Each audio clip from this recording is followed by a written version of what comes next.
acted opposite Tim Chalamet, and now it's on my resume. It's not my face they see, cause they don't know me, and that's okay. These are the parts I play, filling in plot holes with all sorts of roles, cause there's no small roles, no small roles, no small roles. Welcome to No Small Roles. This is the show where I speak with fellow actors about their careers and about some of those smaller roles in big movies and TV, and how those roles are in fact not at all small for the actors who play them. Now, today's guest is one of the warmest, kindest, most sincere actors that I know. He appears to have limitless talent, but most importantly, he's a daddy, he's a hubby, and the very most important part is he's my friend Casey Braxton. Welcome to the show. Wow, that was a really good intro. You must have written that because none of that is true. So It's 100% true. Look, you are so sincere. You're always looking out for other people. You're so more sweet. so than yourself. You're so supportive, and you always put yourself aside to help others. And I mean that. Oh, I appreciate that, man. I appreciate that. We're all in this together, you know. Yeah, or out of this together because it's so hard right now. But we're all trying to survive in this together. Exactly. Thank you for doing this. Oh man, thanks for inviting me, man. I'm flattered and humbled that you even asked me to be on your show, man. Well, I'm so. And that intro was fantastic, by the way. Oh, thank you. Thank you very much. Oh yeah, so you have a little kid, which is very hard when you are trying to do other things, but it's also the best thing in the world. It balances you out and makes you less concerned about some of the goofy stuff that comes along with our business. This is true. I know at times it can be stressful, but it's the magic that makes it all worth it. Now, Everybody knows you from a bunch of things. So I'm going to start with a little itty bitty list. There's other things. There's some shorts and stuff I'm not including, but you know Casey Braxton from The New Detectives, Getting Grown, The FBI Files, Psychic Witness, Border Town, City of Mercy, Manifest. Is that fest or just manifest? It's okay. It's just one. I think it's manifest. Tell Me a Story, Law and Order, SVU. Never heard of it. The Undoing, FBI International, All American, just like Casey. He's from Virginia. That's where it all started. The Girl from Plainsville, Two Lives in Pittsburgh, and most recently from 0 Day with Robert DeNiro. That's a pretty exciting list. Yeah, when you say it that way, it makes me feel like I've actually been to work before. You've been to work before. I've been there. I've witnessed you doing it, and I've seen a lot of these clips. But before I jump in, I like to hop right into the most emotional question. It usually loosens people up if they can continue after it, and if you're not choking up too much, as I am right now. But do you prefer grilled cheese with or without tomato? You know, I gotta say, man, this is a really. I'm sorry. Did I get you? Are you okay? I cannot believe people eat grilled cheese with tomato on it. That just blows me away. Whoa! You're like anti all the guests I've had that like the tomato, which I would say are these people freaks. Obviously, I actually have a reputation of making the best grilled cheese on the planet. I've never had anyone that had my grilled cheese that did not love it. I'm like a grilled cheese connoisseur. Okay, hold on a second. I'm going to redo the intro. So Casey Braxton, he's one of the warmest, most sincere, one of the kindest actors that I know. He is most importantly, well, it seems that he has limitless talent, which he's just proven to me because he makes one of the best grilled cheeses in the world. And as his friend, I didn't know that. So and you never had it. Yeah, you never offered it to me. This is true. I think because every time we're together, you only eat cookies and pizza. True. I don't disagree. Wait, but when you make these grilled cheeses, because you now have gotten this first time I've seen you be really cocky. Do you use fancy cheese, or is it just like the cheese? I can't give up my secrets, not to the world. Like we could talk offline about my grilled cheese. So there's Just answer me this. Okay. Kraft I will singles tell you, or not? no tomatoes. I will tell you that. There Yeah, are that's no clear. tomatoes on my grilled cheese. Do you use the Kraft singles, like the wrappable pieces of cheese? Just you can tell me that. I don't want to All give up right. the goods. As long as you I will tell you promise. this. I will tell you this. I run the gamut in cheese, so I can go. Okay. I can go slice. I can go block. I can go shredded. Okay. Oh, But my technique is Wu-Tang style grilled cheese, baby. I don't even know what that means, but I'm excited to see what that is. Wu-Tang, Wu-Tang. All right.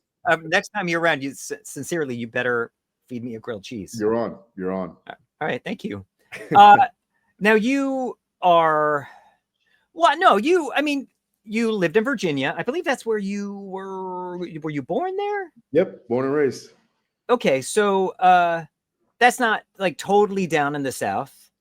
No, So, Virginia's like the middle, which is kind of weird because it is very southern. yeah.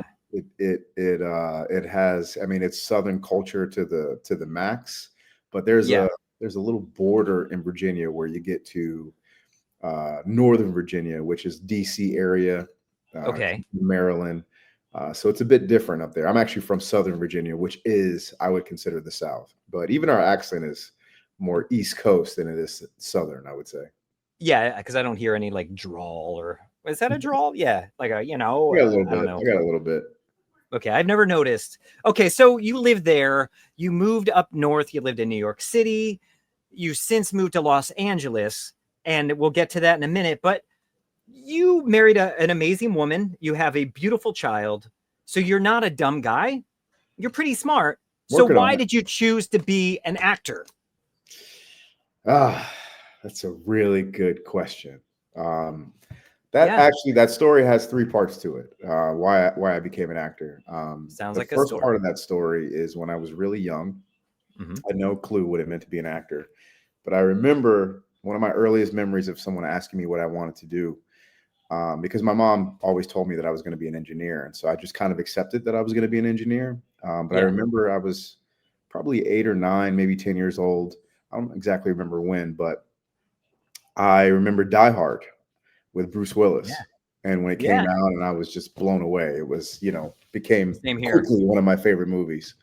Mm-hmm. And then sometime later, Bruce Willis did this movie called Death Becomes Her.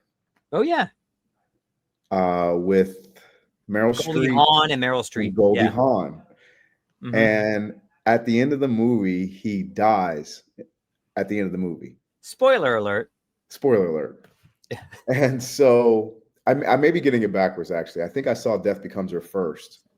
And then I either saw Die Hard or Die Hard 2. It's my original VHS I got. I bought this for $100 when it came to VHS. People that used to cost that much when they were new. What's crazy is that face was supposed to be Frank Sinatra's face. That's the crazy thing about that movie. Would have sucked. No offense. It would have sucked. 60-year-old Frank Sinatra jumping off the Nakatomi building. Oh man, that would have been weird. I'm sorry, but I interrupted. Go on. No. So I think I saw Death Becomes Her first, but anyway, I just remember. I remember him dying in that movie. and also when I was young, I just didn't get to watch a lot of movies. I was mainly watching cartoons and sitcoms. And these were like is there a reason you weren't able to watch a lot of movies, or just was not a thing that your family did?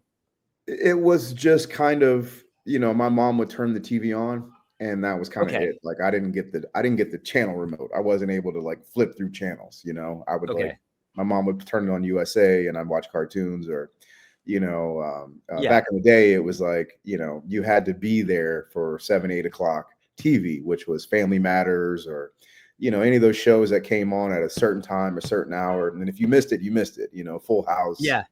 And so the, Death Becomes Her and Die Hard were like some of the first couple of movies that I saw. And I remember him dying in the movie. And then I remember either watching Die Hard or Die Hard 2. And I remember being blown away by the fact that he was still alive. And I turned to my mom and I was like, how did he do that? He died in that. I want to do that. And she was like, the magic of movies. I want to die and come back to life. That's my earliest memory of wanting to be an actor. And I mean, I didn't say I was the brightest kid. Clearly, you gave me a lot of credit for not being dumb, but I think I was a Well, you are. You did choose to be an prize actor, so short of I a don't Happy think you're Meal. that smart. Yeah. But that was No, my but that's earliest cool. memory. So then fast forward to my senior year in high school, Mhm. and I was an athlete all through high school. I played football and ran track. And senior year, I was actually I threw shot put and no, sorry, discus. I threw discus and Mhm. shot put, which I was terrible at. But I was making it to Is that regionals. the big like? The Is that ball, shot the ball's a shot put, and the Okay, discus is like the frisbee, the heavy frisbee that you got to spin around and throw yeah. it. Okay. And I, I had made it to regionals, but during the practice before regionals, the theater Yeah. director came over to track practice. I wish I could remember his name. I'm so ashamed I don't remember his name, but he came over to track practice and he kind of like yelled out. He's like, "Hey, hey," he's like kind of waving us down. And me and another guy named David Richards. David Richards was an offensive lineman. He's probably 6'1", 240 pounds of just muscle, Yeah. And so me and him, we were pretty. I'm clearly not as big as him, but I was a big, big strong guy by my senior year in high school. Mm-hmm. And he was waving us down. And so, we stopped practice and we kind of ran over to him. And he's like, "Hey, guys, I need 2 big guys to be in a play." And my first question was, "What is a play?" And he was like, "Oh, we're going to do, we're doing a musical and it's called Bye Bye Birdie. And I need 2 big guys to play bodyguards in the play." You were And that removed from what theater and plays were that you honestly didn't know what he meant? I had never been to a play before. I had never even heard of Wow. a play, never read a play, didn't even know. I didn't even know our school had a theater department. I had no clue. Okay. Lack of direction, I guess, from my No. mom. My mom probably didn't know It what a just play was matters either. what you're exposed to, and that was just something you weren't exposed to. That's 100% right. Yeah, yeah. I'd never been exposed to one. And so David Richards, my buddy, he turns and he goes, "Are there girls there?" And the theater director was like, "There's a lot of girls there." And so we both looked at each other and we were like, Why not? "Yeah, we're in."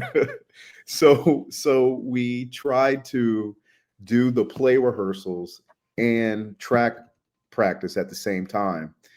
And Coach Young, who was our track coach, Yeah. he found out that we were doing the theater rehearsals and he kicked us off the team. Did he give you an ultimatum, or was he like, "You're just out of here"? He kind of gave us an ultimatum, but it was more so like, "Look, guys, you're late for every practice. Like, we got regionals coming up. Like, you can't be late. And I see you're over there doing the play. So Were you like, "But there's girls"? I mean, Coach Young didn't care. Okay. So he booted us off the team. And my first experience in the theater was playing bodyguards to the lead character in Bye Bye Birdie. And we had one line and we shared it every night. So one night he'd say the line and the next night I'd say the line. And What was the line? Do you remember? I honestly don't remember, but I It's think it was okay. I like, wouldn't remember I either. think the line was like, "Hit it." It was like, because we like escorted him down to the stage and Yeah. it was like right before he's about to do this big performance. And I think we Okay. would turn to the lighting booth and go, "Hit it." And that was like the line, and I'd say it one night and he'd say it the next night. And I just That's remember amazing. like that feeling of being in front of the audience. And so Was it scary, or were we like, "This is cool"? it was so comfortable. It was so comfortable. Wow. It felt like that's where I was.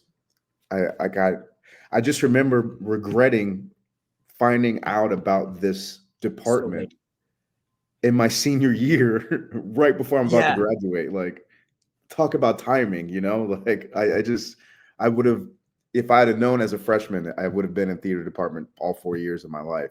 Maybe not, because that experience that I had catapulted me into wanting it more. So maybe I wouldn't have had that experience, but and all the other experiences you would not have had in, say, the sports world and the people that you met. So yeah, and what I think can you the do? sports world gave me the discipline and the passion to once I found it, I was like, okay, now I can put everything into it, because I treated it just like football and track. It's like, okay, I want to be at every class. I want to do every play. I want to go to every audition. It gave me that hunger for it. So yeah, you're right. You're right. But then And oh, go ahead. well, no, and did that, and not to harp on this, but it's what inspired you. Did this lead to meeting some girls? No. Okay. All No, right. I mean, not at all. you met the best one Yeah. after my wife, but Yeah. 20 years later, I met the best one. okay. So what's part 3 of this? Well, part 3 was senior skits. So we did senior skits, which Okay. is like, all the seniors. It's like right before prom. I think I was the prom king, which is You really were like the weird. popular guy. No, I wasn't. I was a Okay. nerd. I was a big, big nerd. I was. But when you do Shocking. senior skits, you do like you make fun of teachers basically. And Okay. so they were like, at the meetings drawing up the skits, and I like volunteered to do every character. And I remember I did one of the female teachers. So I dressed up in like a skirt and like a tight halter top. Yeah. And I did this whole skit about one of our female teachers, and like people were just falling over laughing. And that was so addictive. It was like the biggest drug. I mean, I had some moments in football where, I got a big hit or a big play and the crowd went Sure. crazy. And those were like really good moments, but nothing compared to making people laugh in a way where like they couldn't hold themselves from laughing, I Yeah. just, that was the Were most. those moments in sports when you'd get the shouting, the cheers from that audience? Do you think that was in a sense related as to why you were doing the sports? Because you're like, oh, I Maybe. love the reaction when I Oh, succeed at that. no. Okay.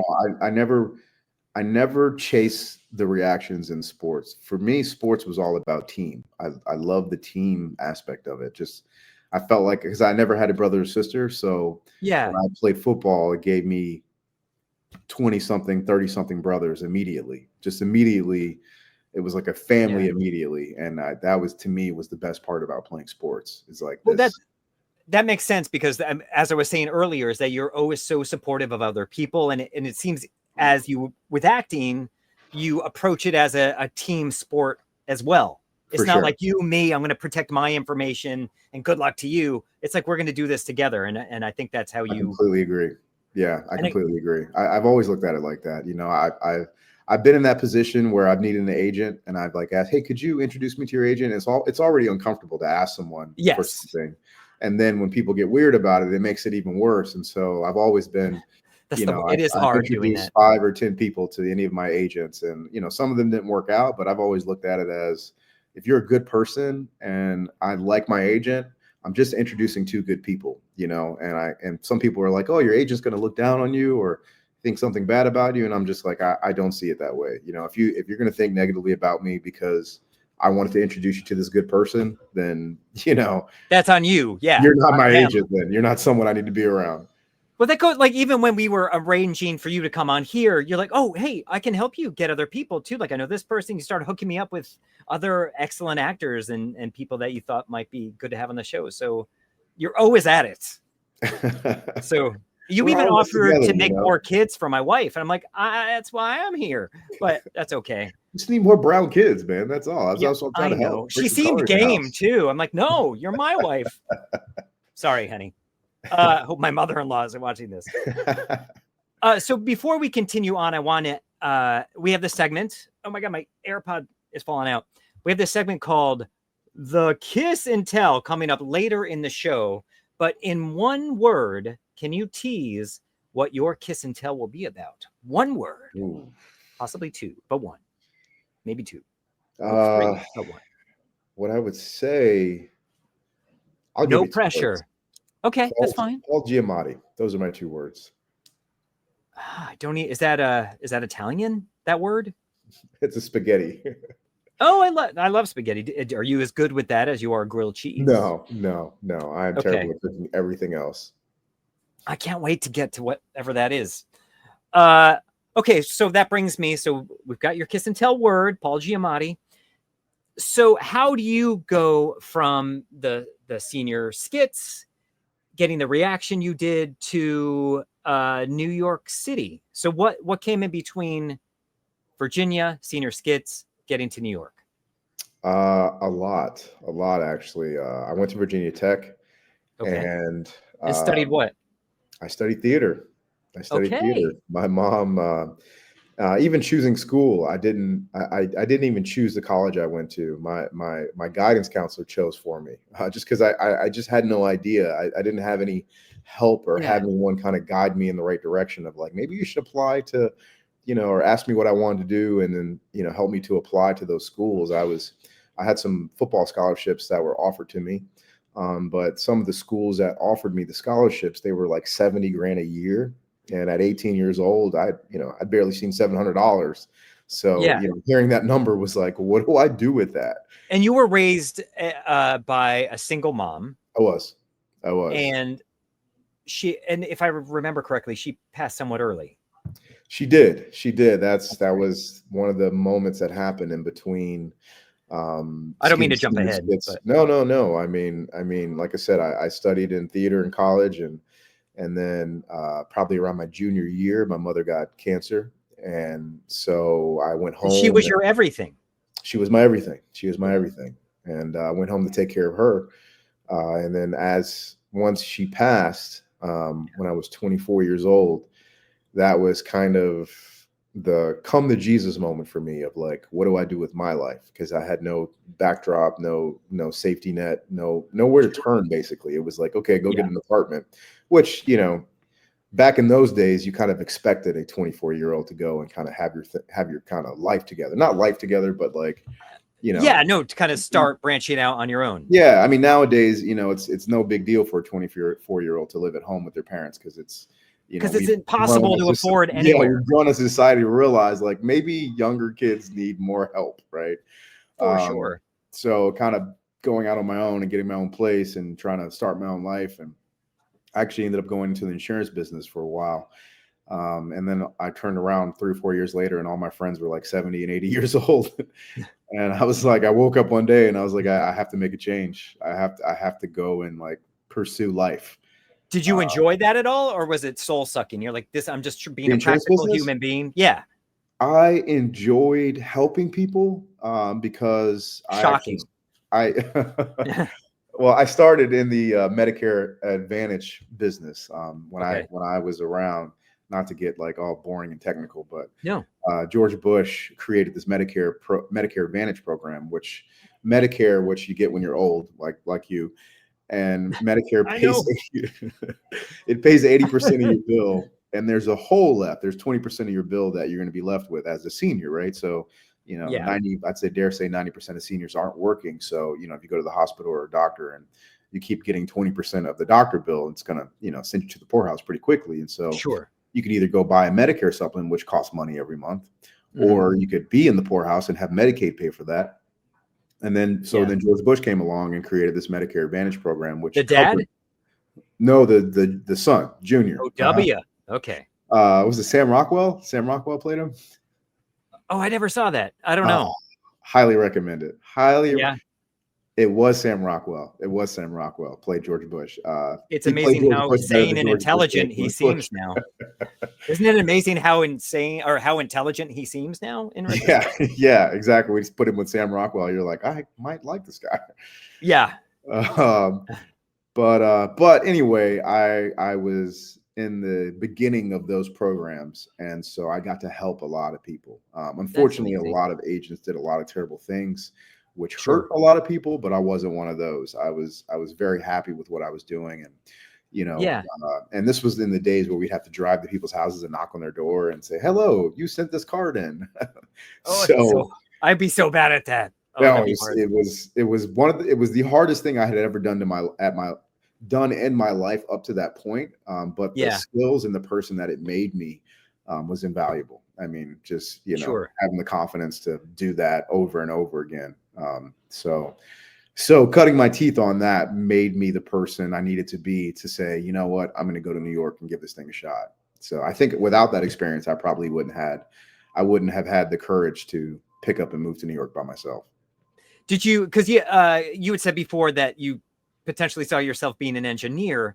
Knowing you, I don't think of you as that maybe being within you. I don't know. You are a smart guy, but I don't see you. Clearly not that bright. I would have crashed every building that I would have ever tried to build. No, you're a smart guy. It's just you don't seem like that would be your thing ever.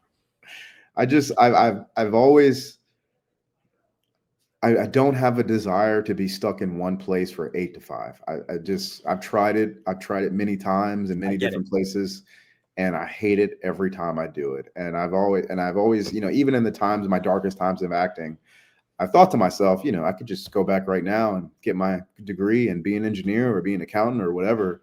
But the idea of working for someone who I may or may not like and be stuck in a place with people I may or may not like and be doing a job that I may or may not like. I just think I think as a country or as a culture, we've had enough evidence of people who've been stuck in work cycles that they can't get out of because of family and Yeah. children. So that has been my biggest fear since I was really, really young.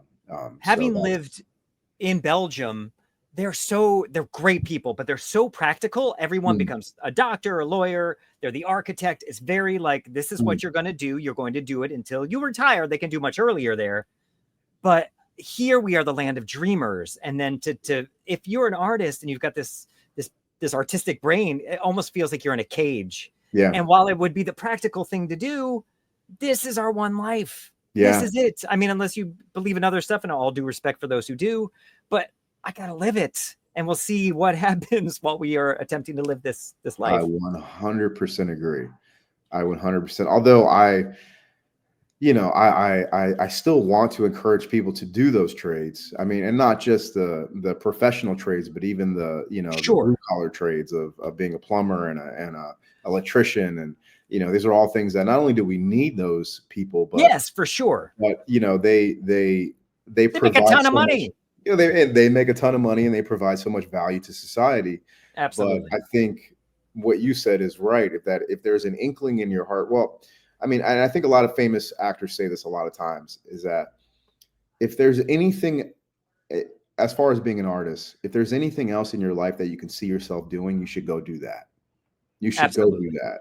Yes. But if you can't see yourself doing anything else other than being an artist, then that's what you're doing, and no matter what life brings you, which it is an up and down roller coaster. And there's a lot more downs than there are ups in this business, in being an artist. And even the up, you get to set and that it might last a day. And then you're exactly, and so it's this, I don't want to when you're in that up, you're like, this could be the very last time I have this up. You never know. You don't know if it's going to happen again. Oh man, I heard another actor say it. I just forgot his name, but he said, he's been in the business for 30 years and he's just now realizing that he had no control over his career. Exactly. It's, after being on TV shows and movies and, thinking like, oh yeah, I'm going to, next project, I want to do this or want to work with this director. And then he gets a call from some reality show and they're like, hey, we'll pay you for 5 years. And he goes, yeah, it's not what I wanted to do. It wasn't on my bingo card, but this is the life. It's the money. I mean, everyone talks. One thing that we talk about in the business, and we have this little actor group, which I'm sure I've mentioned on here before, is traction, getting ahead, leveling up. But there's no solid foundation to that. You can try, obviously. No, there's no formula. You can try to do one thing to the next, but there's no guarantee in that. Even if you do get to that next thing, like right now, actors at higher levels are coming down to, not to say down, but going to roles that are not quite as large because there are no small roles. But down in pay. Down in pay because they are the only opportunities that are available, which is then taking away jobs for actors, say at our level. Who are trying to build their resume. Absolutely. Yeah, it is tricky. So your mom passes away, you go into insurance, then you realize, you know what, this is not exactly what I want for my life, though I like that I was helping people. You're like, I'm leaping into New York. What did you see New York being for you? You're like, I want to be a stage actor. What were you looking for there? I was debating between moving to New York and moving to LA. Yeah. And the reason why I moved to New York is because I assumed that all the best teachers were in New York, just because of the actors that came out of New York and the way they talked about the teachers in New York. So that's why I chose New York, is because I went there specifically looking to learn. And hopefully that learning would take me to where I wanted to go, which was to be one of the best actors on the planet, which has always been my goal. I can't say my goal has ever been to like be a star. Yeah. Wanted to be really, really good. And so I came to New York and I searched out every teacher I could find. And I had started That's so that. good. And you never stopped that. You've not stopped that. No, I'm in class right now. That's great. And that's what everyone says you should do. I've been a bad example of that. But no. Well, I mean, you're a little different though, right? Because it's not like you dedicated your life to like being an actor. It was. I wanted to make movies. Yeah. You wanted to make movies. Yeah, exactly. It's a little different.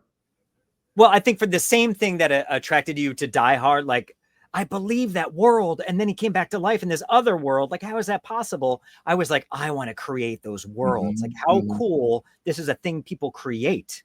You can make transport people by this thing. So that's what I wanted to do. So I inspired by this very same thing.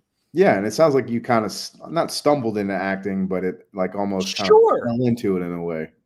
No, because working in production is, all due respect for those who do it, a little soul sucking. You have no life other than it. And people are like, you should be an actor. And it seemed way more fun. Right. And that day's pay is much better than a production assistant on some TV show, though that's more reliable. Yeah. But going back, I want to step back to college. Because you did study acting there. And I skipped ahead to your mom.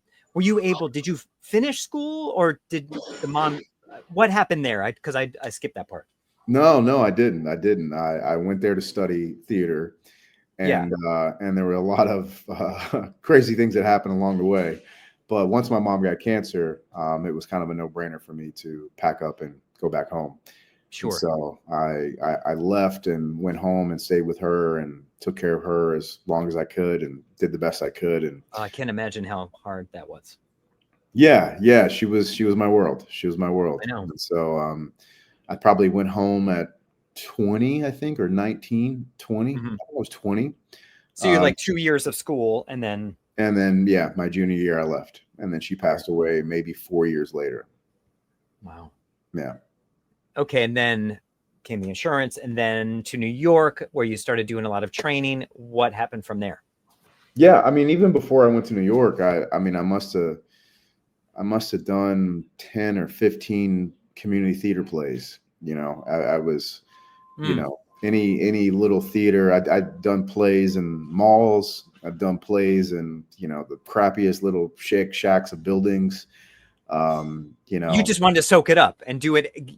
Any opportunity you can. Yeah. Any opportunity. I've done everything from Raisin in the Sun to Agatha Christie plays. Virginia is not known for its diversity and culture as far as theater is concerned. So it's mostly like old classic plays that have the same kind of message. But I was grateful to be, even the littlest parts in them, I can't imagine you must have learned so much doing that and just, soaking up audience response. Yeah. And that's where I did a lot of the New Detectives, what you were reading off. Oh yeah. And the psychic detectives. Are those short? What are those? Those, so I believe it was A&E or Discovery Channel, but they used to have these shows where they were like reenactments of cold cases or investigations. And so, I'd play like a guy who was like a big time drug dealer from Dominican Republic, and he ends up escaping from jail in a mattress. And so it's like A&E would reenact that whole story. Yeah. I did something like that in LA, something very similar. Yeah. We have a production house in Virginia called New Dominion that was actually responsible for all of those shows. So a lot of us actors, non-union actors in Virginia, we get a lot of on-set experience doing those shows. So if it wasn't for those shows, I would have never done any on-camera work because in Virginia, there wasn't much. Did you find that on-camera work doing that, was it a different experience from the theater where you're like, oh, I like this thing, this is quite different? Or did that stand out to you, the difference between the two? It definitely did. It's hard to say. There's a part of me that always knew that it didn't represent what actual TV and film was like, because it was almost like background work, because even though Sure. like for some of them I was the main guy, like I was the main bad guy, but I had no Yeah. lines. It was Yeah. just the camera was recording me in moments in this guy's life. Like So it getting in the almost, mattress. Yeah. yeah, exactly. Going I to got you. jail, and I'm walking out with my fiance, and the FBI is taking pictures of me, or we're in a shootout. So the action on camera was probably the biggest thing I learned, as far as like, moving on camera, walking on camera, doing a Hitting walk a and mark. talking, actually not talking. Yeah. So it was like featured background work, but I get it. even though like I said, some of them I was like the main guy. Yeah. But I definitely did notice the difference of, in theater, having that immediate reaction from a crowd of people versus on camera, where you're getting an immediate reaction from typically one or two people, where it's the director or the DP who's like, yeah, that was great. That was great. Where in theater, you're getting like 100 people going, dying laughing, or you hear sniffling and someone's crying, So that was a big adjustment of So it was it. not as satisfying in that I wouldn't regard. say satisfying, but more so it put me more in my head of, Okay. I mean, I wasn't really concerned with my performance because I wasn't really doing much. Sure. But also thinking like, did he really like it? Was it really that good? Did I really look Yeah. okay? Where in Yes. theater, you get that immediate reaction when people, if no one's responding. Yeah, because they're not going to fake it. Yeah. So yeah. I would say it just kind of got me in my head a little bit more. But did you think this is, did you think it was something you wanted to do more of? Or were you like, well, the stage is just my place? I wanted to know what it was like to be on like a TV set. That's what that was like my dream of just like, I want to know what it's like to have 3 or 4 cameras or a live audience, because back in those days, there were a lot of shows that were shot with live audiences. There were shows. I was like, that was my dream. Yeah. It's like, I want to do a show with a live audience and multiple cameras, and you get the best of both worlds, and that's always been my dream. So the theater has always been my home. Like I will do theater until I die. But it was never the end all be all. Like I've always been a TV film fan. Like I said, I didn't know what a play was until I was a senior in college. I mean, high school. So it's never been like a big dream for me to be on Broadway, but Bruce Willis opens you up to film. Yes, he did. Thank you, Bruce. So, but now I think of you as, and like you said, you're going to do theater till you die. I think of you as just a film and TV guy, and maybe that's because that's what I do, and that's how I know you. But would you say right now that you have a preference? That's a good question. Only because there'll always be theater. Yeah. I mean, again, I still haven't lived out my dream. My dream was to be on a multicam TV show. Where, I mean, I think the days of live audience are long gone. So that may not be possible anymore. I don't know. So? I don't know if they still do those. But you're in the right place. I also haven't watched sitcom in forever. Yeah. So I don't really know, but I don't like that stuff. But just watch it. I'd act in it. I'd do it in a second. But yeah, well, that's the thing, right? Is like the days of those classic, go down in history sitcoms. And I hopefully they're not over, but I haven't seen one in a long time. But yeah, no, my dream is still TV and film. That's still my dream. That's still my choice, I guess I would say. Yeah, I'm with you.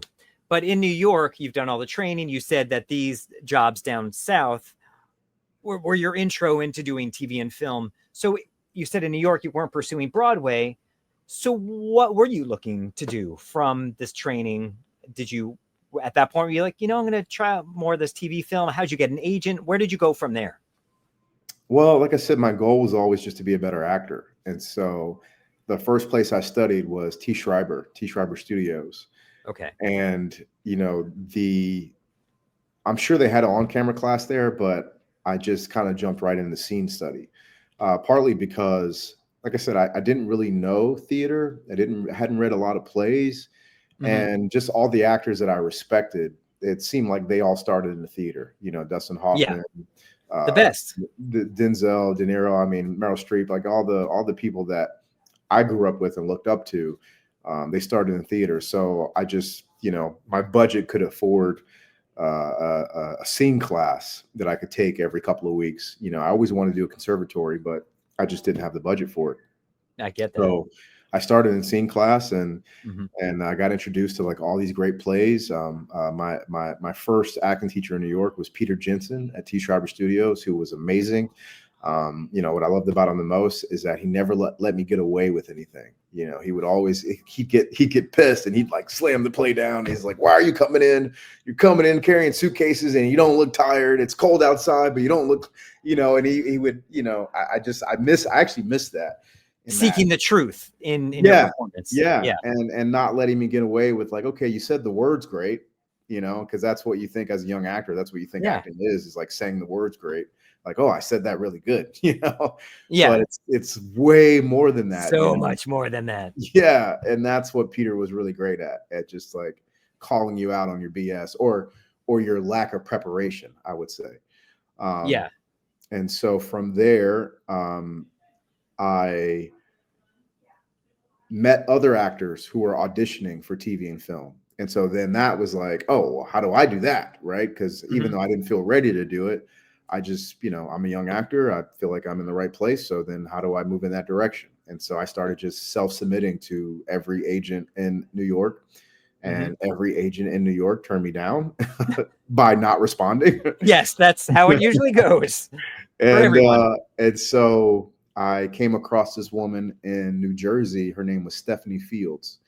I think I met an actor who was either maybe on the street or just some random place and told me about Stephanie Fields. And I applied to Stephanie Fields, and she accepted me. I had a great meeting with her, and she decided to represent me.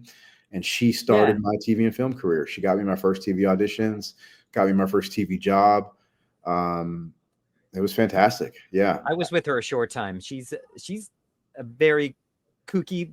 I mean, it's very nice. She's a cool, kooky person. Yeah. Yeah. And I recommend any actor in New York or New Jersey who's having a hard time finding someone. She is a great first place to start. She works hard. She got me some opportunities. She was a supplement agent for me because I didn't feel I was getting opportunities from my main agent, and she got me some great opportunities. Yeah. Yeah. But then I got signed with my other one, and I had to leave her, and that was a little awkward, but that's it's happened. Yeah. I did leave her for a bigger agent. I won't get into that story, but I did have to leave her for a bigger agent, which I was very grateful for my bigger agent who came along. Sure. And that stuff gets icky, but then I guess agents are used to this. Actors come and go, and they want to get rid of actors too. Right. It's just a part of the business. Right. But no, she really does work hard. Yeah. So if anyone looking, Stephanie Talent, it's with an F, Stephanie right? Talent. Not PH. That's right. Yes, Stephanie Talent in Jersey. She's you can tell her Casey sent you. Or don't. Or do. Yeah, she may not want a recommendation from either of us. But okay, so she accepted. Did you had to audition for her though, didn't you? No, I didn't actually. I submitted to her. Yeah. You have to go to Jersey and meet her in the office. Yes. And I went to her office, and I think you didn't read anything? I think within 5 minutes of meeting her, she was like, "Yeah, I want to do this." Not fair. Yeah. I had to read something. I've actually been really lucky in that way. I did have to read for my bigger agent. When I landed my bigger agent, I did have to read for them. But I also think they were pretty convinced before I even started reading. You just kind of get the, I mean, not to toot my own horn. You have a look and a presence about you. I think, I think at that time, I guess this was 10 or 15 years ago. It was like a real push for Black and brown actors. And so I think, if you're halfway competent and halfway decent looking, you walk in the door like you're not crazy, because I think that's the other part of it too, is they want to work with people who have a brain. Aren't going to embarrass them on I'm set. going to embarrass them. Yeah, that Yeah. is a better way of putting it. And so I think I come in the door and I come off at professional and I'm serious about what I'm doing. And so I think that just, they can be convinced. At that time, they were convinced pretty easily. And just for any up and coming actors that might be watching this, there is no clear or defined way to get an agent. Everyone finds a different avenue. Mm-hmm. Even if you get a friend that's going to recommend you, there's no guarantee there. And it's not about you, unless you are that crazy person that will embarrass them. But that's not the case in most cases. It's just not easy. Not to discourage anyone. No, this is true. But I do meet a lot of people who are like, oh, I need to get this ready and I need to do this because, I want to get an agent. And I'm always just encouraging people like, stop. You're never going to have the perfect package. You're never going to have the perfect headshot. But do have a package. Do have something. You have to have a package, footage and a resume. Make some self-tapes, string those self-tapes together. Like you don't have to wait till you book a job or, especially when you're younger, it's so much easier. Yeah. They kept, oh man, you got to get footage. You need to do this and that. So then I was waiting to book a job and then I got over it and I emailed every person I could think of. And, again, I got lucky with Stephanie.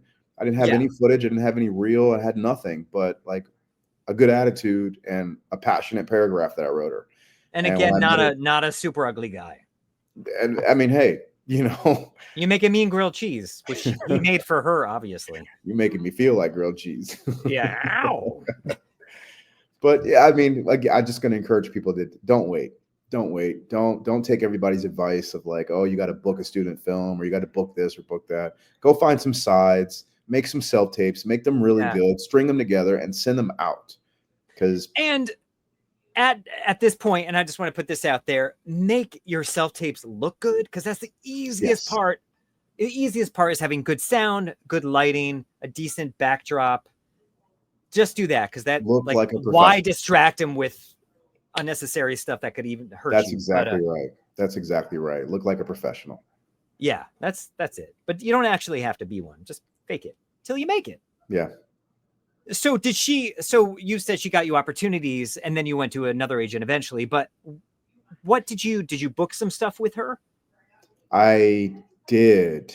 I booked a few commercials with her. Okay. I booked an industrial with her.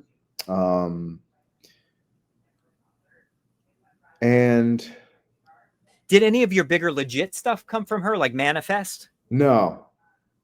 I think I booked a film with her too. Okay. So I think it was booking. Yeah, I booked a bunch of commercials, an industrial, and a film because it was right after that film that I applied to Take 3, and Take 3 took me on. There too. And that's when I booked Manifest. Yeah. And did that happen pretty early on with Take 3? It did. It happened probably a couple of months after being with them. They were sending me out. And let me preclude this by saying that I wasn't just auditioning. I also was taking every casting director workshop I could find. So I was pouring money into casting director workshops. And I'm not here to recommend it or discourage it. I'm just saying that's what I was doing, is that I tried to meet every one of them I could, and I tried to meet some of them twice. Would you call that a pay to play, essentially? For sure. It's pay to play. That there's no, I don't want to mince words. I also don't want to disparage any of the casting directors who were doing the workshops. Can't shame anyone wanting to make some money. Yeah, from their side, they're looking at it as an educational piece, but there was no question in my mind, even as a young actor, that I was here to impress them, to make myself look good and make them go, I should call this guy in. And you even volunteered to read. Didn't you volunteer to read with actors at one or two of these places? After doing probably 40 to 50 of them, they, because they get to know your face, and they offered me, they say, hey, you want to volunteer here? And you could be a reader, and you'll get discounts on workshops. You get a free one every month or something like that. And they're hearing you read all the time. So then I'm reading with every actor and basically cold reading, because there's 30 actors in class and they have 30 different scripts, and you're just cold reading. And so I got really good at cold reading because, again, I went in there with the purpose of being really good, not only for the other actor, because I want them to do well, but also because of this casting director sitting next to me. You want to sound good for you, for your career. Yeah, yeah. So I took it really seriously, and I believe because of those workshops are the reason why I was getting auditions. I want to jump in just because I don't want to keep you. I mean, I do want to keep you forever, but you're on the West Coast, and that would delay you from getting here to make me my grilled cheese. So I just want to play a shortened version of your reel. Oh, geez. Kind of get in, starting, I believe, with Manifest. Here we go. Oh, this is a shame, Mr. James. By all accounts, you were one of the good ones. One of the good ones. Mere turn of phrase, sir. Now, if you'll You know, please... that's funny. You turn a phrase and some kid turns into a criminal. Watch yourself, sir. Can you call me a nigga? Call me a man. Call me a black man, an African-American man. You can call me jack off, jerk off, asshole. You can even call me your black friend in a pinch. But you can't ever call me that. Ever. And you can't say my nigga either, and your kid can't call Maddie a faggot. I never heard you say that before. Yeah, I know. I feel very uncomfortable. Do you feel uncomfortable when you hear that I'm not around? Mom, they need to talk to Dad. It's Ben Stone here. No, I'm sorry, he's at work. I assure you, ma'am, he's not. His employment was terminated as of 8 p.m. yesterday evening. What? No, that's impossible. Why? We really can't discuss the details of the termination, but it is imperative that we talk to Mr. Stone, the lawyer's attorney, as soon as possible. Jamie, is it happening? What? Your transfer back to New York. You said you were going to put in for 26 Fed. Let's just keep that between us for now. Understood? Where is he? North Eddie, we gotta pick up a 54, 149 West Franklin Street, unconscious female. We need a bus. I can't believe you came. The only reason I'm here is because of my sister. Because she wanted you to be able to see the babies. So beautiful. I'm so proud of you. I mean, is it like... Trending? Yeah. Let's see. Hashtag Mark Rudolph cheater trending. Can we get him to take it down? Them, like Twitter? Yeah. No, I don't think that's how that works. Fuck! Can we sue them? Do you want me to get legal on the line? Yes. No, wait. How did it get out?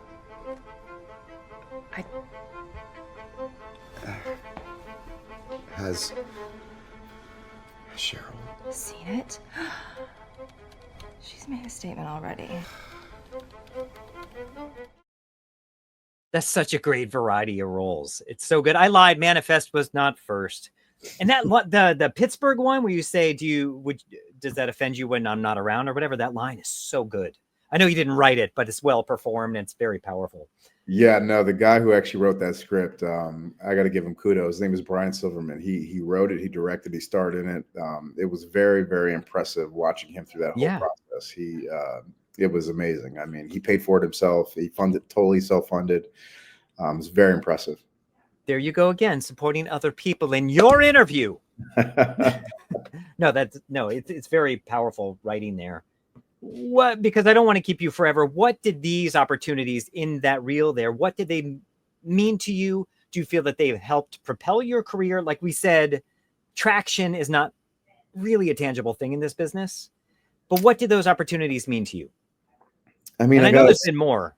The most meaningful one was the first one, which was Manifest. I mean, that was that day is forever seared in my mind. That was the first time I ever got to work on an official, network television show. Yeah. I was there working with one of the main actors, getting to know the reoccurring actors and the series regulars. And it just broke so many myths in my mind of like, sure, these people are so special.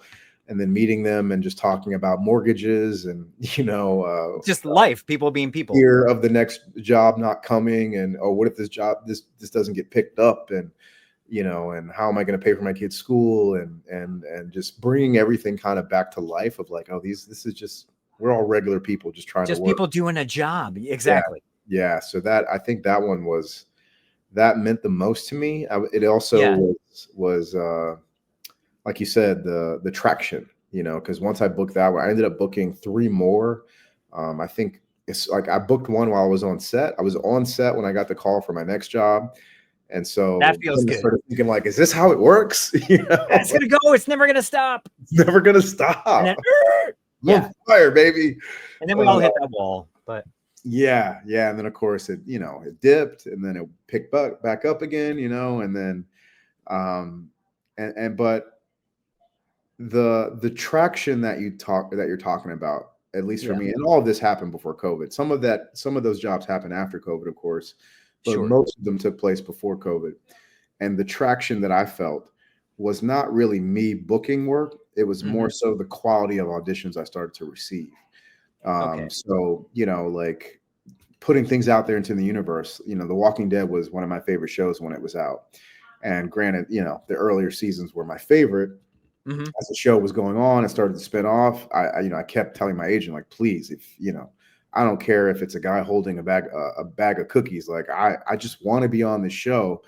And then finally getting auditioned for that show, which was a series regular. I remember that. 8 pages, 3 scenes. It was honestly, I think I freaked out so much that I just did a terrible job because I just overthought it and I overcooked it, and I read with you, didn't I? You did. I have no recollection of you, I'll say, ever being bad, but I think you were actually quite good doing that. Well, I mean, just that internal feeling, that internal compass that you have, and at least sometimes you have in auditions where sometimes it's pointing true north and sometimes it's just spinning like this, and that was one of the auditions where it just was spinning, because I wanted it so bad. You don't want to get it wrong. You want to do everything right, but it's don't want to get it wrong, which is the wrong attitude to have in any audition, right? Because there's no such thing as getting it wrong.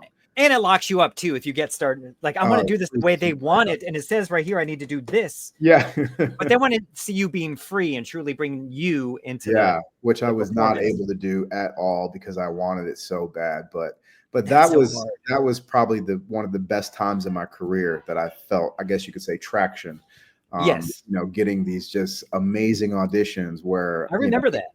Had I booked them, I'd be playing, reoccur or series regular across from Rachel Weisz or, just some of I'm just thinking back to some of the most amazing auditions I've had. I auditioned for Shirley, which I would have been playing opposite Regina King. I mean, I never got any traction with those auditions, but the fact that I even had that opportunity was. You got in the room, essentially, the virtual room. Took me to the moon, But your most recent job that has aired, as far as I remember, is opposite Robert De Niro, which is not too shabby. No, not too shabby at all. Not too shabby at all. That was pretty special. That was pretty special. Because he's kind of everyone's acting hero. Yeah. And just getting to watch him work was very, very special to me. I didn't get to speak too much, which is to be expected on big sets like that. But sure, of course. Yeah. And he's like the 70-something-year-old lead where he's got a lot of work to do. So I definitely didn't, I tried not to step on any toes or exactly, because they're working on their lines for the next scene or whatever. I get that. Playing a smaller role, it's like, what do we have? We don't have anything to talk about, so let me step in the back and not ruffle any feathers. But sure. But yeah, just getting to watch him work was fantastic. I learned so much from watching him work. He took a lot of the self-consciousness that I had, pressure that I had on myself. He took a lot of it away just watching him work. Yeah, he's a legend. So I think you lived in LA when you booked that, but we won't necessarily so you made a choice to go from I was in New York when I booked that, and it got postponed because of the strikes. Oh, okay. That's right. Okay. Yeah.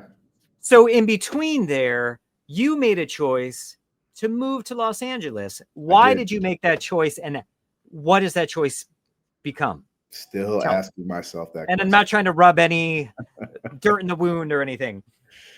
Man, it was a big decision. And if honestly, it was a family decision because I met my wife right before COVID, and during COVID, we were who just was also an actor. Everybody who was also an actress, and we were asking ourselves the question of, do we want to stay here? And what do we want our life to look like? And Yeah, I love New York City. me too. My vote was to stay in New York City, but my wife hated New York. In New York, you had what we were calling at the time traction. You had Absolutely. people knew you. You had those casting directors and Yeah, everything. So understandable, there was that part of you that wanted to stay. But I'm for sorry, sure. continue. No, you know, I wanted to live in New York, but my wife hated New York, and I love my wife more than I love New York. And Fair so enough. my wife, we both agreed that we love California. We actually took a trip to California right before COVID started. And, you Yeah, know, we were sitting up in the hills at an Airbnb at, you know, this hairdresser who, you know, worked on every big film that was happening during the time. And she was so kind to us, and just kind of having that welcoming experience to California. We both kind of agreed that like, hey, let's give California a try. And so, you know, for my career, was it the right move? I don't think so. but Yeah, at the time, it seemed like it. I think, in a I couldn't have sense, predicted the strike. of And, you know, I also course. had some friends who came out here who were really successful. You know, I'd done a Mhm, play in New York, Stephen Adly Guerria's play called Motherfucker with a Hat. mhm. And a friend of mine who was in the play had moved to LA, and, you know, his first couple of auditions catapulted his entire career, which I know is an anomaly. It doesn't happen to everyone, but, Sure. you know, he had success. I had another friend out here who was having success. I had some friends from Virginia who were having success. And so I was like, you know what? If they can do it, I can do it. And so Absolutely. gave me You the are an courage to do actor. it. You know your worth. That is one thing about you that, and maybe sometimes you do compare your own career to other people's, which For sure. isn't necessarily always healthy because it is different for It's not everyone. healthy at all. No, it's yeah, especially now when you see some people working and there's not a lot of opportunities, Yeah. but you know your worth and you feel that this is what I deserve. And so bring us back. I'm sorry. No, no, don't be sorry. No, I agree. I mean, counting on myself and betting on myself has always been my thing. Especially Yeah, because, you know, like I said, I at least feel that I've been alone since I was 24 when my mom passed. I mean, I still have my sure. family, my grandmother, but there's nothing like having your mom to like kind Of of lean on. course. So I've Yeah. always just kind of had to bet on myself. And so when I met my wife, and, you know, now I have this other person who, you know, not only am I betting on her Teddy. and she's betting on me, but we're kind of like both believing in each other that no matter where we go, we're going to be successful. And so, you know, that was a big part that fueled the decision of like, you know, let's be happy together in a place where we both want to live. Um, but as far as the career, I mean, after COVID, you know, we all had hopes that, you know, things were going to come back and there was going to be this gold rush after COVID, and which Yeah, there kind of was. I mean, I was still auditioning a little bit once COVID broke, but it wasn't very long sure. after COVID that the strike broke out. And then once the strike happened, it's been a different world ever since. And you've never been, because you moved there during the pandemic, you were never really given the opportunity to meet people and make those connections because everything's No, been so hands off ever since. yeah, yeah, that's for sure. That's for sure. I'm also, by the way, I'm also a terrible networker. I'm really terrible at it. I'm not a guy.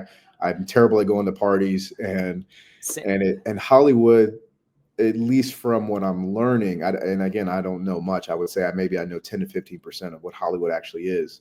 Sure. But part of it is like going to parties and meeting people and like shaking hands and making, you know, smiling and, you know, It's doing the so whole thing. icky.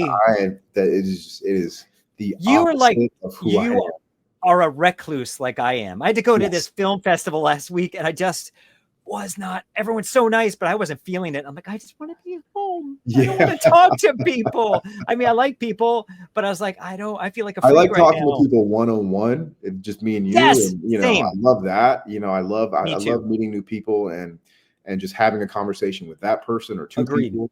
But going to a party where it's my job to like go and meet this person and try to like strike up some inauthentic conversation, it I say just dumb things and I act oh, like a freak in those situations. oh man, and just the amount of I don't know how to put this gently, but I've been in some places where some really terrible things have been said, have been done, and I think I know of some of it those. has Yeah. made me question if I am cut out for this business. Because, you know, while I have thick skin, I also have thick morals, and I have. No, you're maybe too good for this business. I don't want to say that, but like, No. you know, I just think if you have standards, it's hard to be in a party where, you know, the most important person there is making some terrible, terrible remarks that, you know, had it been any other situation, you know, there might have been Others hands would have thrown. spoken up. There might have been yeah, hands yeah. thrown. You know, there might I have hear been what you're food saying. flying across the table. You know, like, and I don't want to get into the details, but just I know it's them. been unbelievable. It's been you do know them, but it's been unbelievable. It's been No, unbelievable. that's you know, I've gotten advice from other people that have just been like, you know, think about what Sidney Poitier had to go through. You know, and Yeah. that Can has you been imagine advice? Yeah, it's the like time when he came up? Holy, what did Hattie moly. McDaniel have to go through? You know, Yeah. just thinking about that has been comforting in a way, but also kind of discouraging in that this is what I have to do what I love. What they had to let roll off of them, and what you've dealt with, obviously, I don't want to disparage what you've been through, but the level that they went through. Holy, the level. Yeah. Yeah. So that's been the most difficult adjustment is, you know, trying to play that game, but then also not wanting to play that game. Yeah. You know, just, and also, you know, being a new daddy, which we haven't really said, he became a daddy during all this time to the most beautiful baby boy. And finding that level of responsibility, which you are so responsible, and you put obviously your family first, which of course that's the number one thing. And you're so grateful to have your family, but you're like, I just got to put this acting thing aside. And of course, if an opportunity comes, you're ready for it. But it's that juggle that we all have to make these lives that we also very much value sustainable. 100%. 100%. And you're doing it. It's pretty amazing. Yeah, I guess so. That's what you call it. No, I applaud you. You are. I love being a dad. I love being a dad. Yeah. I love being a husband. I love being a dad. I love my family. I feel really lucky and blessed to have them. You know, it's been amazing. Huge adjustment. Sure. You know, and I think most people can relate to that when you're passionate and you're pursuing something with all of your being, and then, you know, love comes along and kind of like throws you off your rocker, and then you realize your schedule is not your schedule anymore, and you know, you can't just like go to the play that, you know, go to any play or pick up and go to this class or go to support this person, and you know, it becomes more of a negotiation with your family, especially when a child comes along. And so that is the hardest adjustment for me, of just, you know, still wanting to pursue, which I'm sure there are people out there that are just like, I don't care, I'm just going to go because I know I have to go, and my wife just has to understand. And I'm not that guy, you know. No, you're not that guy at all. Thank goodness. That's why I love you so much. They love you more. Well, I love you more, but you love them more. Whatever. Yeah, something like that. No, but you're succeeding at that. And it's so, I mean, thinking of that, you know, since your mom passed, you've been in this world alone, and now you're sharing this journey with these two other people that are your bubble. And I mean, that obviously is your priority. And it's obviously takes adjustment because it's very different than the life you had been living, but it makes everything worthwhile, I think. Yes, absolutely. Absolutely. Yeah. Whatever wins that may come, they will be celebrated with way more joy because of them. Of course. Well said. And again, any losses and wins are all secondary to what I mean, from my perspective, I'm talking about myself. No, for It's sure. all secondary to my beautiful people at home and dogs and cats. I don't want to keep you forever, so I'm going to start wrapping up. But do you have any advice for anyone coming up in the business, something you wish you had known while making this journey? I have so much advice. But one thing I would say, which is, again, 20 years in the business, I'm learning now, is that you have to be yourself. You have to be yourself. Like, come hell or high water, I don't care who you're going to offend. I don't care who doesn't like it. I don't care what casting director interrupts you or says something negative to you, or you just have to continue to be, unless yourself is just a total asshole, then I would recommend maybe don't be that person. But you know, outside of completely offending the world, you just have to lean into who you are, you know. And I think in my 20s, It was something that I was scared to do because I was just wanted to be a people pleaser. And I thought that, if I got it right, because I mean, and this is what I'm learning about raising my son, is that when I was young, when you get an A on a test, everybody likes you, and you get, you when you raise your hand and you get the answer right, the teacher likes you, and being right became the like ideal way of living. And so when I stepped into the real world, especially as an artist, no one cares about you being right. They care about who you are. I mean, maybe as an accountant, it's important to be right. And maybe as an engineer, it's important to be right. As a doctor, it's important to be right. But as an artist, there is no right. There is no right. There is no people pleasing. There's only you pleasing. So if you can please yourself every time you film an audition, of course, outside of the technicals of getting the sound right and the lighting right and the camera right, but outside of the technicals, man, if you're happy with your performance and you knocked it out of the park for yourself, that is all that matters. That is all that matters. You may or may not book the job, but you're probably more than likely going to book that casting director or book that producer or book whoever else is watching it, because they're going to be like, man, he's not right for this, but like that guy's that's something right there that he's doing. I like that. And accept yourself for who you are. Like, don't be like, oh, I said that wrong thing. Yeah. And but it's okay. It's who you and are. Whatever.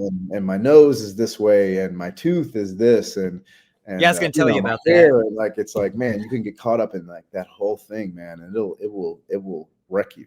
It will wreck you. It doesn't matter. It doesn't matter. Go to your deathbed. You're like, oh, that crooked tooth destroyed my career. Yeah. I heard Mark, I think it was Mark Ruffalo. He said or somebody said it. They was like, nobody is on their deathbed going, I'm so grateful that I wasn't cringe. Yeah, it's true. Exactly. Or also, like, it doesn't matter. Like, does it matter? I didn't get that role on Law and Order or whatever. It's like, it doesn't. Are these the things you're going to be thinking about? No. You're going to think about, was I there for my kid? Was I there for my wife? Yeah. Was I true to myself? So that's great advice. Yeah. When you get to set, do you have any hocus pocus, or when you get on stage, anything that you do, a routine to get yourself comfortable and ready for the scene or show you're about to do? When I was in the theater, or the last couple of plays that I did, I would say, I used to have like a music playlist that I would listen to. When it comes to TV and film, oh, sorry, go ahead. Oh, no, I was just saying, depending on the role, if it were emotional, sad music. Exactly right. Music. That's exactly right. Is that I would have a set of songs that I would play. Yeah. And that was just kind of, because I mean, once you're on stage, like, you're on, there's no like coming off, unless you're like just on for a minute and then come right back off. But if you're in a 5-minute scene or 10-minute scene or however long the act is, you're just like, you're in there. It's almost like stand-up comedy. It's like, once the lights are on and you walk on stage, like, there's no coming back off stage. And so, I had some warm-up techniques, some breathing exercises, some stretching, and then I'd play some music for, 10 or 15 minutes before whenever the show start. And I used to do this, like, side karate kick, just kind of like loosen myself up. I'd probably look crazy, but I'd be like doing like kung fu. But you are a martial arts guy. Yeah, but I did it more so for like comedic purposes, to like loosen myself up, not like actual, Okay. I don't actually know how to karate chop someone, but I would just like be doing karate chops and throwing kicks to kind of loosen myself insane. up. But it didn't matter. He was being true to himself. Yeah, that's right. Yeah. That's right. But for TV and film, it really depends on the scene. It's like all about whatever scene you're doing, because, first of all, especially in film, it's never done in order. So it's not like you show up and they're like, okay, we're going to do A, B, C, and D. It's like, okay, we're going to shoot C, and then we're going to go pick up the rest of D. Then we'll come back and do B. And which puts your emotional arc in total, which is so hard, but we do it. Yeah. So you got to know like everything that's happening. And so, because if you show up, you don't know everything that's happening, when they start doing the A, B, D, F, Z, and they start throwing you around, you're going to be like totally lost. So, once you get comfortable and know from, beginning of the script to end of the script exactly what's happening, at least for me, it's about what moment do I need to be ready for? And that will then entail whatever preparation I need to do for that moment. Again, like music or something like that, right? I think, would you use that? Okay.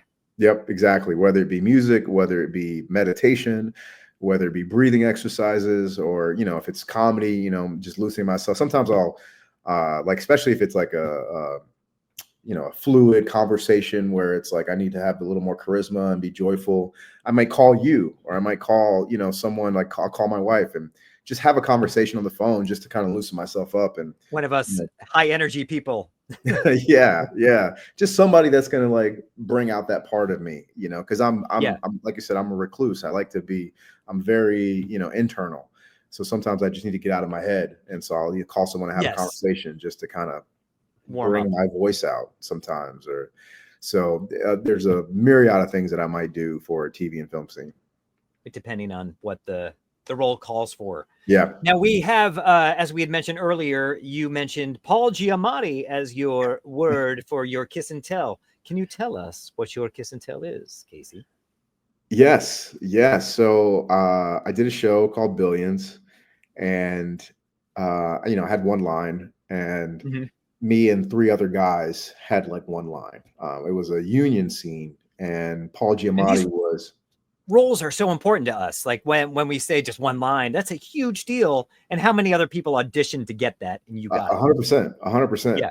I mean, I'm not going to lie. There are some TV shows that I did where I had one line where I was mad that I had to do the one line, and I was mad about the experience, and I was mad, because of whatever reason. But this show, knowing that I was going to be saying that line to Paul Giamatti, like similar to the Robert DeNiro one, I was in awe. I had stars in my mind just because I'm such a huge fan. And so of course I'm nervous to meet him, and I get to set, and me and the other, co-stars, we're all kind of together and we're getting to know each other. And then right before the scene, there's again, it's a union scene. So all the background actors come in, and then we're in, and they place us in the right places. And so waiting for Paul and one of the other series regulars to come to set. I guess it's just like they were in makeup maybe and taking a while. So they kind of broke us to kind of chill. And so all the co-stars, we kind of went to ourselves and sat in some chairs, and background actors kind of were like doing their thing, hitting crafty or whatever.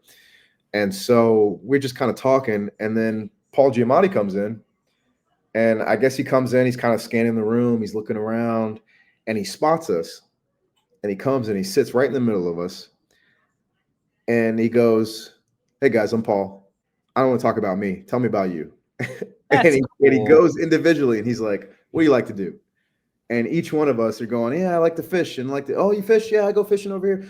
And he's, "What about you?" "I'll go to the gym." "Oh yeah, I need to get back at the gym." And he's just like making a personal connection with each one of us. And breaking the ice and making you comfortable, which he understands your position. He's been there. I mean, he could have been like, and I won't say anything about any other actors, the other series regulars. I won't say anything, but for him, he could have been practicing his lines. He could have been talking to the director. He could have been trying to get the movement right, the stage direction. I mean, there's so many things that he, as the series regular, has to worry about. Yes. But the first thing that he thought of was, I'm going to go make these people seen, make them feel comfortable, and make them know that I'm not Paul Giamatti. I'm just Paul. Yeah. And it's nice to meet you. And what's your name?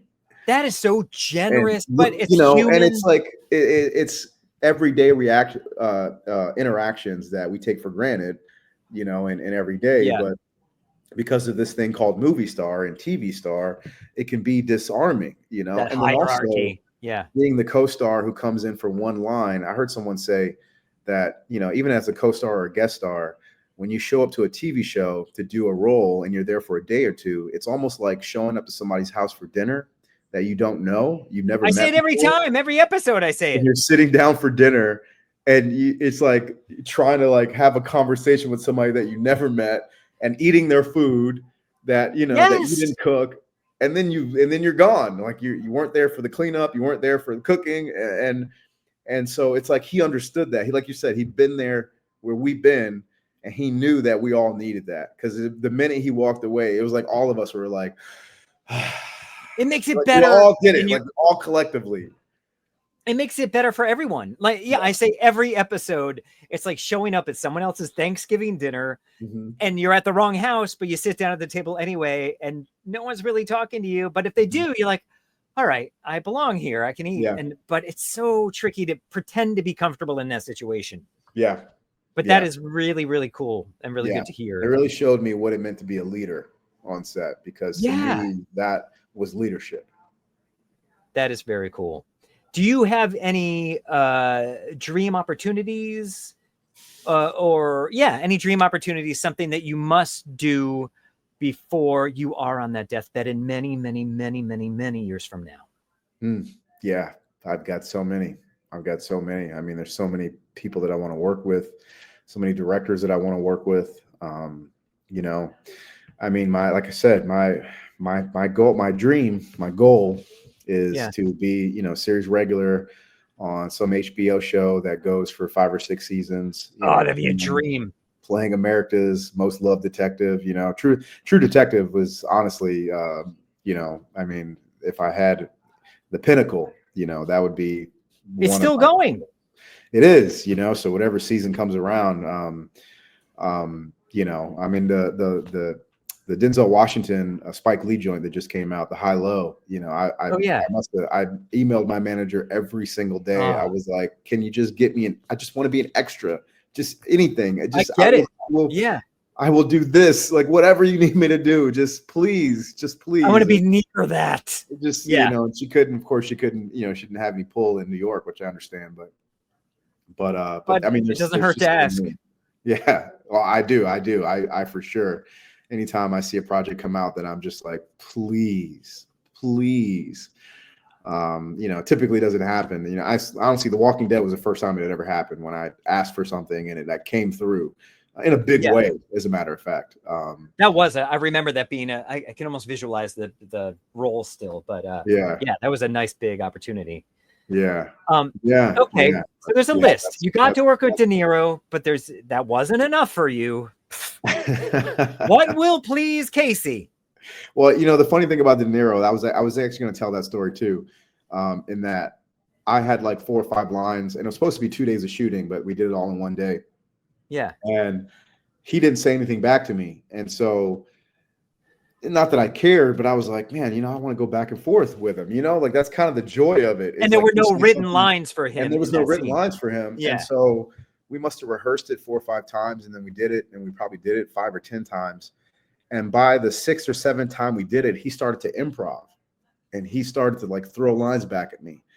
And so I literally could feel myself tearing up right now. Like, that was so exciting, you know, like I'm going back and forth with Robert De Niro, you know, granted, like it was like 1 or 2 words, but it was, you know, it was a blessing. I get that. That is exciting, because it's you know, he's a legend of the biz. It's part of what inspired you to become what you are. For sure. But I get that. That's a huge win. Anyway, is there anything you want to, anything I left out, anything you want to share before I get rid of you? Anything you want to promote, including your wife and child, anything? No, man, just that I love you, man. I appreciate you. I love you too. This opportunity, man.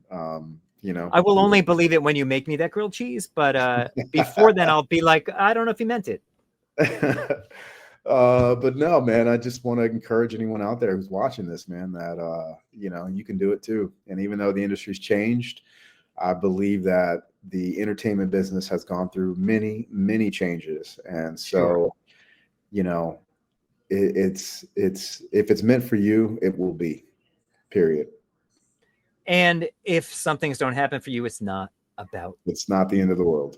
No, it's not the end of the world, and it's not necessarily about you. But anyway, thank you, Casey Braxton. You are amazing. You rock, and I adore you and your family. Please kiss and hug them for me. Stand by for a second while I get rid of all of them. But everyone, like, share, check out Casey Braxton's work on IMDb. He is one of the coolest guys. But stand by, Casey. Goodbye, everyone else. These are the parts I play, filling